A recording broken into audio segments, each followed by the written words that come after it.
अगर हमारी तरह आप भी बॉलीवुड के 90s के दौर को चाहने वाले हैं तो जाहिर है कि आप भी इस सितारे को नहीं भूले होंगे। दरअसल हम बात कर रहे हैं नकुल कपूर की, जिनके करियर के शुरुआती दिनों में ही आए एल्बम के गाने 90s के बच्चे गुनगुनाया करते थे और इसके बाद उन्होंने फिल्मी दुनिया में कदम रखा तो पहली ही फिल्म से वो बॉलीवुड की दुनिया में एक नया सितारा बन गए। लेकिन आपने कभी सोचा कि सफलता की कुछ सीढ़ियां चढ़ने के बाद ही अचानक वो कहां गायब हो गए?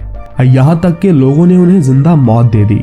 लेकिन इसके कई सालों बाद एक रात से पर्दा उठता है जो बहुत ही चौंकाने वाला है। और आज के इस वीडियो में हम उनके फिल्मी आगाज से लेकर गुमनाम होने तक के सफर को देखने वाले हैं। बात है 90 के दशक की, जब महज कुछ प्राइवेट एड्स करते ही एक अदाकार युवाओं के बीच बहुत मशहूर हो चुका था।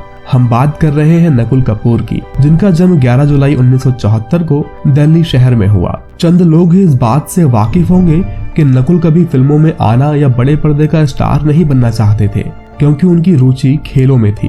अपने स्कूली दिनों में ही वो वाटर स्पोर्ट्स में भाग लेने लगे थे और वक्त के साथ साथ वो वाटर डाइविंग में बहुत महारत हासिल कर चुके थे, जिसके बल पर उन्होंने राष्ट्रीय स्तर पर कई मेडल भी जीते। लेकिन किस्मत को तो कुछ और ही मंजूर था, तो ये हुनर सिर्फ बॉलीवुड तक पहुंचने का एक रास्ता ही बनकर रह गया। दरअसल नकुल उन दिनों काफी हैंडसम दिखते थे और अपने कुछ साथियों के कहने पर उन्होंने अपनी किस्मत मॉडलिंग में आजमानी चाहिए। बात है 1996 की, जब थम्स अप अपने प्रचार के लिए कुछ एडवेंचर करने की ताक में थी और तब नकुल की डाइविंग स्किल्स वहां बंजी जंपिंग में काम आई और आम लोगों के बीच उनकी ये विज्ञापन खूब पसंद किए गए। इसके अगले ही साल हेलीकॉप्टर से छलांग लगाने का विज्ञापन भी खूब चला और इस सफर का अंत अभी नहीं हुआ। इसके बाद शिवानी कश्यप की नजर उन पर पड़ी, जो अपना एक प्राइवेट एल्बम बना रही थी और हैंडसम दिखने वाले नकुल में उन्हें अपना हीरो नजर आया और साल 1998 में रिलीज हुए एल्बम का टाइटल सॉन्ग हो गई है मोहब्बत तुमसे खूब पसंद किया गया। खास करके लड़कियां उनके लुक्स की दीवानी हो गई थी। और साल 2000 में दीप्ति भटनागर के साथ आया यारी यारी गीत ने भी खूब सुर्खियां बटोरी। इसके बाद सफलता ने इनका हाथ थामा और साल 2001 में रूप कुमार और सोनाली राठौड़ का एल्बम मुझे मोहब्बत सी हो गई है गीत खूब छाया और इसी साल लेजेंड नुसरत साहब के गीत आजा मेरे यार में भी नकुल नजर आए। अब रातों रात बॉलीवुड को एक नया चेहरा मिल चुका था। साल 2001 में ही फिल्म प्रोड्यूसर रमेश दुर्रानी एक फिल्म बनाने वाले थे और वो तलाश में थे किसी नए चेहरे की, और उन्होंने जब नकुल के एल्बम्स के चर्चे सुने तो उन्होंने नकुल को ही अपना हीरो चुन लिया। साल 2002 में रिलीज हुई तुमसे अच्छा कौन है मूवी नकुल की बॉलीवुड में पहली और आखिरी फिल्म थी।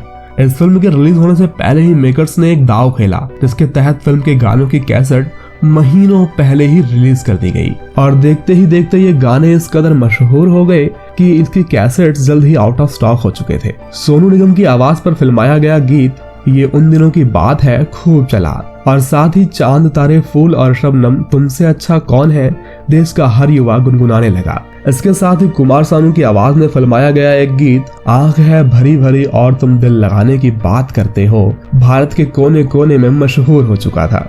और कुछ महीनों बाद जब फिल्म रिलीज हुई तो पब्लिक नकुल की दीवानी हो चुकी थी और इस दिन रिलीज होने वाली गोविंदा की फिल्म प्यार दीवाना होता है इसके सामने टिक नहीं पाई और अब नकुल के चर्चे बॉलीवुड के गलियारों में होने लगे थे। उनकी तुलना कई बड़े सितारों से होने लगी थी और उनके पास कई बड़ी बड़ी फिल्मों के ऑफर आने लगे, लेकिन नकुल कहीं अचानक गायब हो गए और उनकी अगली फिल्म का इंतजार ही बनकर रह गया। और इसके कई सालों बाद ये खबर बाहर निकली कि नकुल कपूर अब इस दुनिया में नहीं रहे। किसी ने कहा कि किसी बीमारी से उनकी जान गई है तो किसी ने दावा किया कि सड़क हादसे में उन्होंने दुनिया को अलविदा कह दिया और लगभग एक दशक तक लोग मानते रहे कि वो सितारा अब बॉलीवुड के आसमान से टूटकर चकनाचूर हो गया है।